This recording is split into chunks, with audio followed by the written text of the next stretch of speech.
I am in Stockport, Manchester, to interview a brilliant guy who is the former member of the award-winning band Elbow. They won the Mercury Award in 2008, and they also won the BRIT Award in 2009 for the Best British Group. Now, they are a brilliant band, and this is an absolutely brilliant guy, and he teaches drums at BIMM Institute. So I'm going to be meeting. His name is Richard Jupp, so let's go meet him. Richard! Hello! Hello. Hello, Richard. How you doing? Hello, you alright? I'm alright. How are you? I'm good, thanks. Good. Welcome to Stockport. Thank you for inviting me.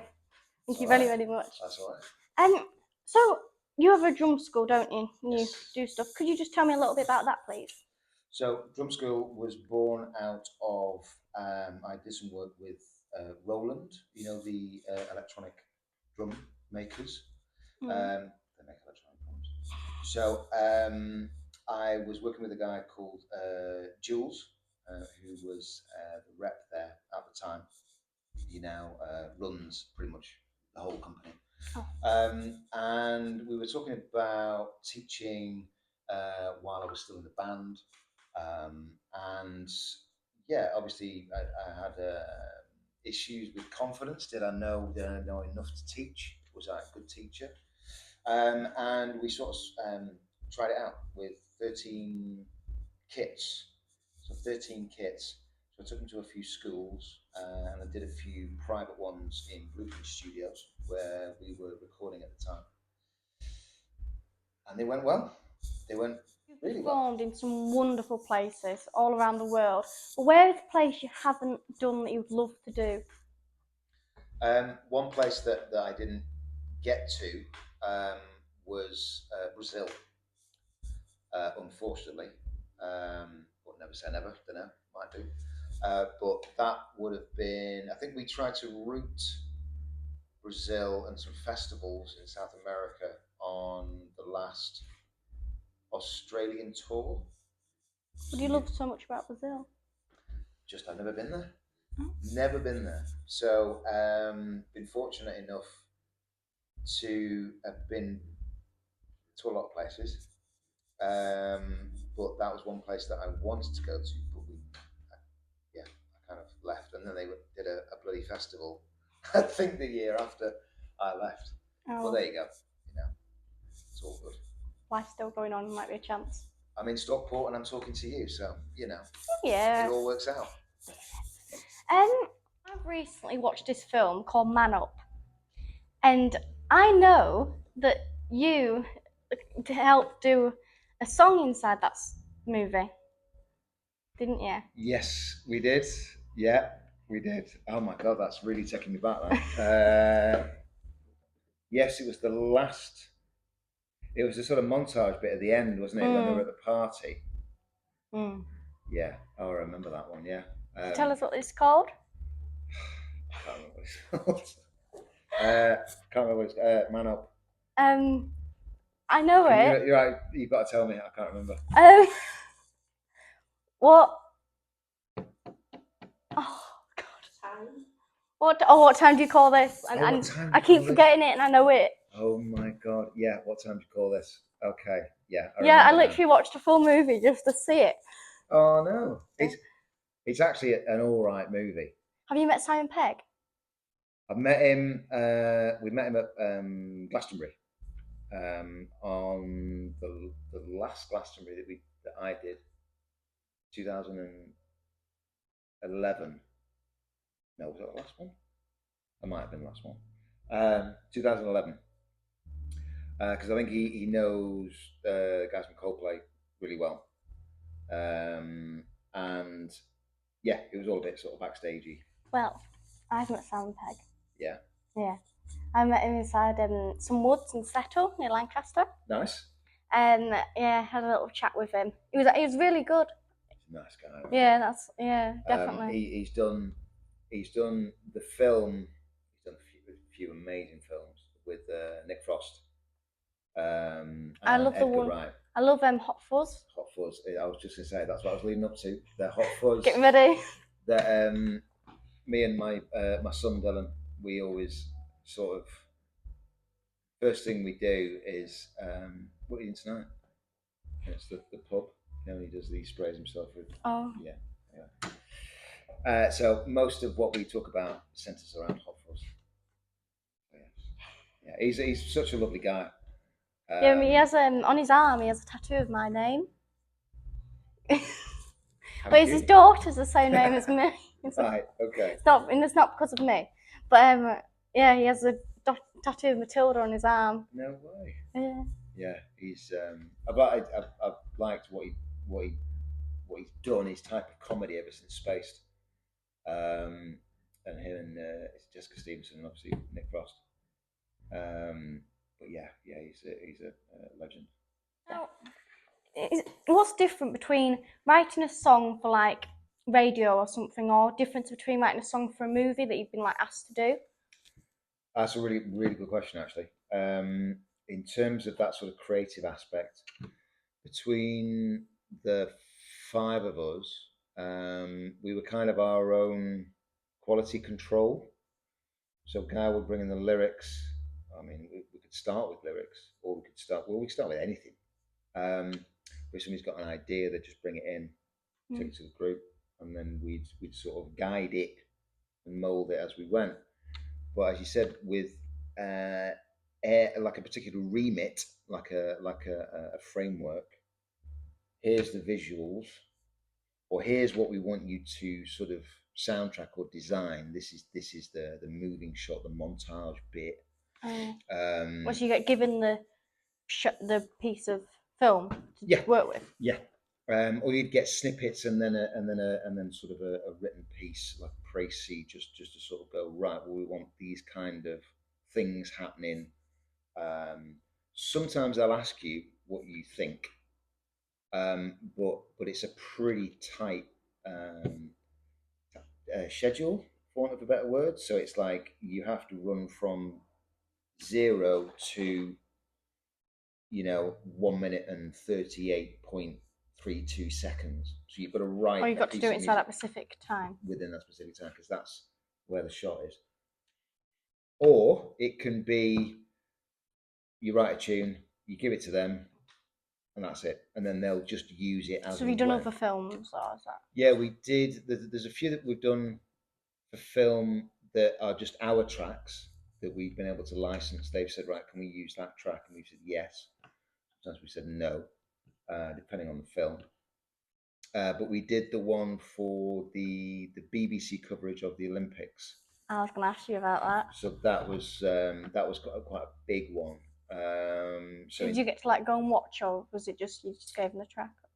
It was just the BBC coverage. So every time the coverage came on, then our tune, the original song, was the theme tune. Mm-hmm. Was it My First Step? First Steps. Yeah. So again, it was quite drum led, sort of like tribal drums and that sort of hopefully getting the spirit of heartbeat, pulse rate, adrenaline, all that kind of stuff. So I think I'm not sure whether we had that idea or it was an idea that was suggested in terms of that sort of feel for the track. But when you are writing to a remix, sometimes it's nice because you don't have to.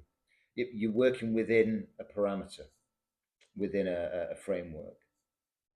When you're doing your own stuff, we could still be writing. Do you know what I mean? We'd never release a record. A band has to stop at some point. Does that make sense? So you sort of like you have to sort of think of that song, but then you don't want to. You don't know if it's good enough. Is that how it is? And then because they're asking for it, they know what they want. That's so you know what to give them. And you could do all the work, and you go, there you go, and they might go, no, not really. So it's like working. You do an essay, so you've got 1,500 words. You can't go above. Do you know what I mean? Or else you get marked down. So you've got to fill that space.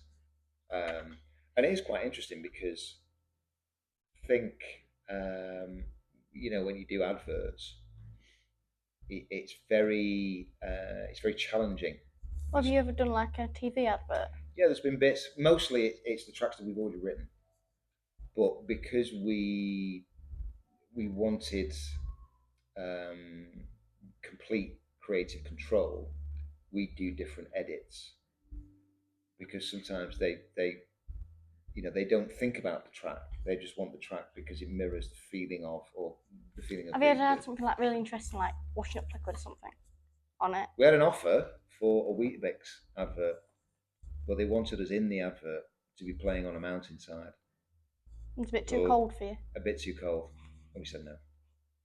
It was a bit too cheesy for us. Glad we said no, but it was for a rather large amount of money.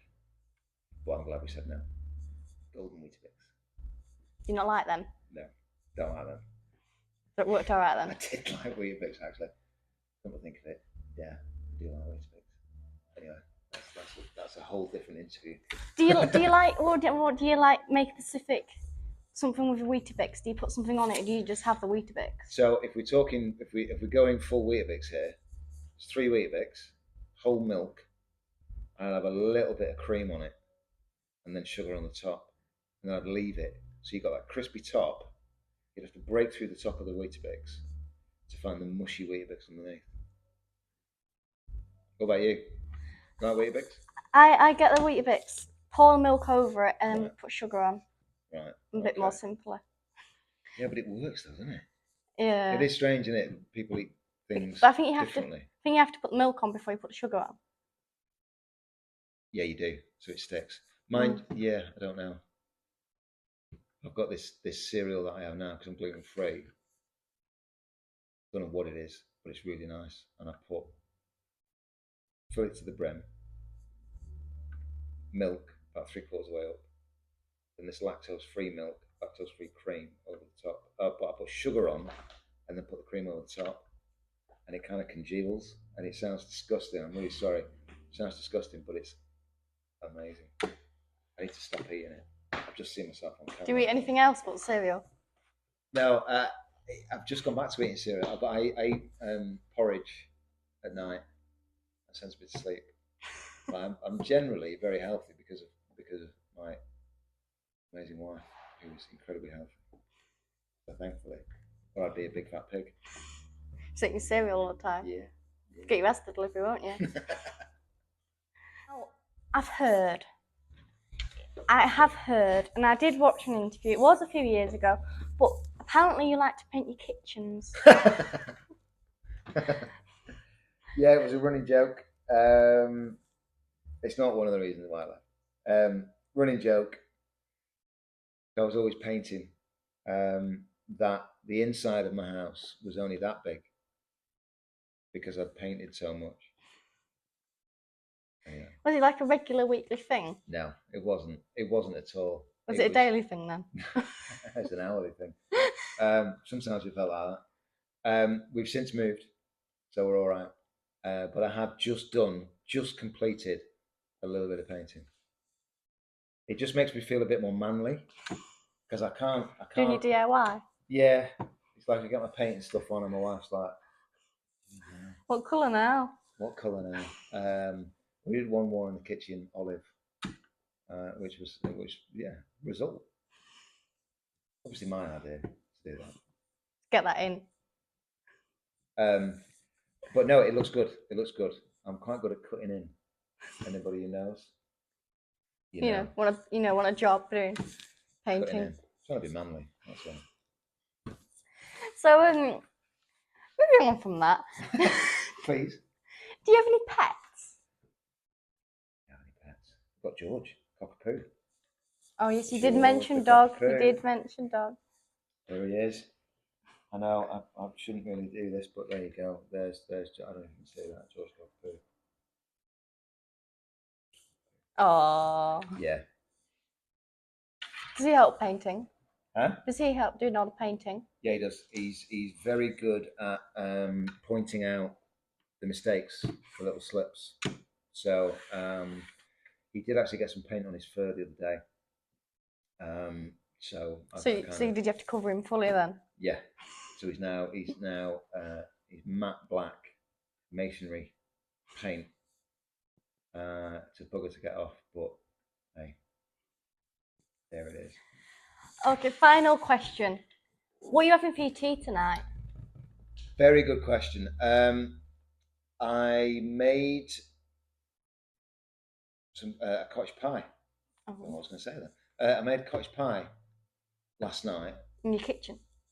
in the kitchen that I've kind of painted a bit. What, you're halfway, you haven't finished yet? Is that where you're going home now? Finish. You never, once you start. Yeah, but do you like finish one bit and then you think, oh, I don't like that colour? It's a work in progress. It's a work in Do progress. you do any patterns? No, just the colour. What are these ones? Just block colour. Block colour. I've got to sand the floorboards. That's the next job. Go with the Thanks kitchen. for reminding me of that. Brilliant. Tea tonight is one of two things. It could be turkey breast with salad and quinoa, healthy, or leftover cottage pie. One of the two. There you go. Do you any? You like loads of? You do a lot of cooking. Yeah, love it. Love it. Cooking, clearing, prep, really good. I think I'm much better than I am. Does the wife do any cooking, or is it just you? Yeah, she does a little bit. Yeah, but I love doing it. In your kitchen? In the kitchen. Sometimes in the dining room, but yeah, mostly in the kitchen. Well, thank you so much for letting me interview you. It's been brilliant. Thank you. Thank you very much. Thank you so much for letting me interview you. I've learned a lot about you, especially your kitchen and your pets and your dinner and everything. Absolute pleasure. Thank you so much, Matilda. Thank you so much. Thank you for watching and please subscribe to my YouTube channel.